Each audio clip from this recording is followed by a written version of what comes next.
Hello viewers, আসসালামু আলাইকুম। কেমন আছেন আপনারা? আশা করি সবাই ভালো আছেন। সো ভিউয়ার্স, আজকে যে বিষয়টা আমি আপনাদের সাথে শেয়ার করব সেটা হচ্ছে যে ইমোর ৫টি গুরুত্বপূর্ণ সেটিংস আপনি শিখতে পারবেন আমার এই ভিডিওটা থেকে। ঠিক আছে? এজন্য আমি অনুরোধ করব ১ম থেকে শেষ পর্যন্ত আমার এই ভিডিওটি দেখার জন্য। ঠিক আছে? তো এই কাজটি কিভাবে করবেন, এই ৫টা সেটিংস কিভাবে আপনি করবেন আমি এখন সেটা দেখিয়ে দিব। তো দেখানোর আগে আপনাদের কাছে আমার একটি রিকোয়েস্ট থাকবে। আপনি যদি আমার চ্যানেলটি সাবস্ক্রাইব করে না রাখেন, অবশ্যই সাবস্ক্রাইব করবেন। আর যদি সাবস্ক্রাইব করে থাকেন তাহলে আপনাকে অসংখ্য ধন্যবাদ। সো ভিউয়ার্স, আর কথা বাড়াচ্ছি না। তো এই কাজটি করার জন্য ফার্স্টে ইমোতে প্রবেশ করতে হবে। ঠিক আছে? তো প্রথম যে বিষয়টা আমি আপনাদেরকে শিখাবো সেটা হচ্ছে যে ধরেন কেউ আপনাকে ইমোতে ভয়েস পাঠাইছে, ঠিক আছে? তো সেক্ষেত্রে কিন্তু আপনি ভয়েসটা যদি শুনতে না চান তাহলে কিন্তু সেটা লেখাতে পরিবর্তন করতে পারবেন। ধরেন ভয়েসে যা যা বলছে সেটা কিন্তু লেখাতে আপনি দেখতে পারবেন কি কি বলছে, ঠিক আছে?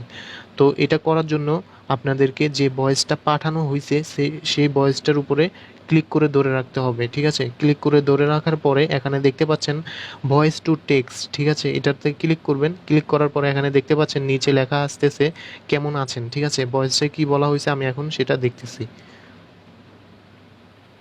কেমন আছেন? দেখতে পাচ্ছেন আপনারা ভয়েসে কিন্তু বলা হয়েছিল কেমন আছেন, ঠিক আছে? তো আমি কিন্তু এখানে টেক্সটটা দেখতে পারলাম এখন কেমন আছেন, ঠিক আছে? তো এই কাজটি কিন্তু আপনি সহজে করে ফেলতে পারবেন। ধরেন কোনো আপনি এম অনেকজনের মধ্যে আছেন, তো সেক্ষেত্রে তো আপনি লাউড স্পিকারে এই ভয়েসটা শুনতে পারবেন না। তো সেক্ষেত্রে কিন্তু আপনি এরকম টেক্সট করে দেখতে পারবেন। তো দ্বিতীয় যেই বিষয়টা আমি আপনাদের কাছে শেয়ার করব সেটা হচ্ছে যে আই বাবল অপশন, ঠিক আছে? আই বাবল অপশন নিয়ে আমার একটি ভিডিও করা আছে। আপনারা ডেসক্রিপশন বক্সে কিন্তু লিঙ্কটা পেয়ে যাবেন। আই বাবল লিঙ্ক এরকম একটা লেখা দেখবেন। লিঙ্কটাতে ক্লিক করে ভিডিওটা দেখেই কিন্তু আই বাবল সম্পর্কে বুঝতে পারবেন, ঠিক আছে? তো চাইলে কিন্তু আপনারা ভিডিওটা দেখতে পারেন। এখন আমি দেখিয়ে দিব ৩ নাম্বার সেটিংসটা, ঠিক আছে? তো এইটা করতে হলে আপনাদেরকে উপরে দেখতে পাচ্ছেন আপনার প্রোফাইল পিকটা কিন্তু দেখা যাচ্ছে, ঠিক আছে? তো এটাতে ক্লিক করবেন। ক্লিক করার পরে আপনারা এখানে ২ নাম্বার অপশনটা রয়েছে সেটিংস, এখানে ক্লিক করবেন। ক্লিক করার পরে এখানে ৩ নাম্বার যে অপশনটা রয়েছে প্রাইভেসি, ঠিক আছে? এখানে ক্লিক করতে হবে। ক্লিক করার পরে এখানে দেখতে পাচ্ছেন লেখা আছে হু ক্যান কল মি, ঠিক আছে? হু ক্যান কল মি যে অপশনটা দেখতে পাচ্ছেন এখানে ক্লিক করবেন। এটার কাজ হচ্ছে যে এটাই ধরেন কেউ যদি আপনাকে আননোন নাম্বার থেকে বিরক্ত করে, কেউ যদি আপনাকে আননোন নাম্বার থেকে কল করে বিরক্ত করে, সেক্ষেত্রে যদি আপনি ব্লকও করে দেন তাও দেখবেন যে আপনাকে অন্য নাম্বার থেকেও দেখতেছেন যে কল দিচ্ছে আবার বিরক্ত করতেছে। সেক্ষেত্রে কিন্তু আপনি এখানে মাই কন্টাক্ট সিলেক্ট করে রাখতে পারেন। এটা করলে সুবিধা হচ্ছে যে এটাই যে আপনাকে কেউ বাইরের নাম্বার থেকে কল করতে পারবে না। আপনার কন্টাক্ট নাম্বার যা যা আছে তারা কিন্তু আপনাকে কল করতে পারবে, বাইরের কেউ কল করতে পারবে না, ঠিক আছে? তো এটা ছিল আমার ৩ নাম্বার সেটিংস। এখন ৪ নাম্বার সেটিংটা হচ্ছে যে এখানে দেখতে পাচ্ছেন লাস্ট সিন নামে একটা অপশন রয়েছে, ঠিক আছে? এটার কাজ হচ্ছে যে আপনি ধরেন অনলাইনে কোনো কাজ করতেছেন, ঠিক আছে? সেক্ষেত্রে যদি আপনাকে কেউ মেসেজ করে, অনলাইনে কাজ করা অবস্থায় তো আপনি মেসেজ রিপ্লাই দিতে পারবেন না। মেসেজের রিপ্লাই দিতে চাচ্ছেন না, হয়তোবা পরে দিতে চাচ্ছেন, ঠিক আছে? এখন সেক্ষেত্রে কিন্তু আপনারকে যে মেসেজটা করছে সে কিন্তু রাগ করতে পারে যে আমি এখন মেসেজ করলাম, সে অনলাইনে থাকা সত্ত্বেও আমার মেসেজের রিপ্লাইটা দিচ্ছে না, ঠিক আছে? সেক্ষেত্রে কিন্তু ও রাগ করতে পারে।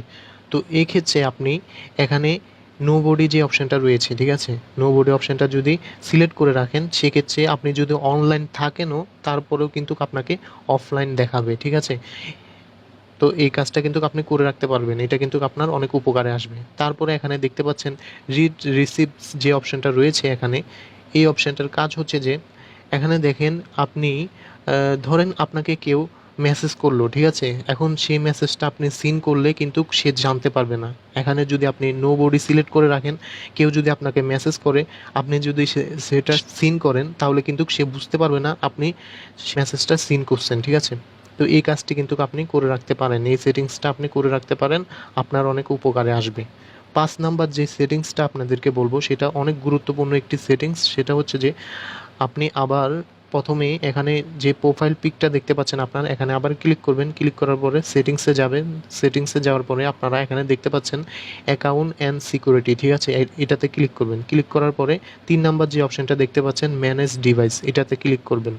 ক্লিক করার পরে এখানে দেখতে পাচ্ছেন এই ২টা ডিভাইসই কিন্তু আমার। এখানে কেউ যদি লগইন থাকে তাহলে সেক্ষেত্রে আপনি এখানে ক্লিক করার পরে এখানে ডিলিট অপশনটাতে ডিলিট করে দিবেন। কেননা এখানে যদি অন্য কেউ থাকে তাহলে বুঝতে পারবেন যে সে আপনার ইমোটি ইউজ করতেছে, ঠিক আছে? সে আপনার ইমোটি ব্যবহার করতেছে, ঠিক আছে? সেক্ষেত্রে অন্য কেউ যদি এখানে থাকে, এখন কিন্তু হ্যাক হচ্ছে ইমো, ঠিক আছে? সেক্ষেত্রে আপনার অন্য কেউ যদি এখানে লগইন করা থাকে, আপনি ছাড়া অন্য কেউ যদি লগইন করা থাকে তাহলে কিন্তু আপনি এখানে ক্লিক করে তারপরে ডিলিট অপশনটা দেখতে পাচ্ছেন, এটা ডিলিট করে দিবেন, ঠিক আছে? তো অবশ্যই এই কাজটি করবেন। অবশ্যই মাঝে মাঝে এটি চেক করবেন, কেননা এখন ইমো হ্যাক হচ্ছে।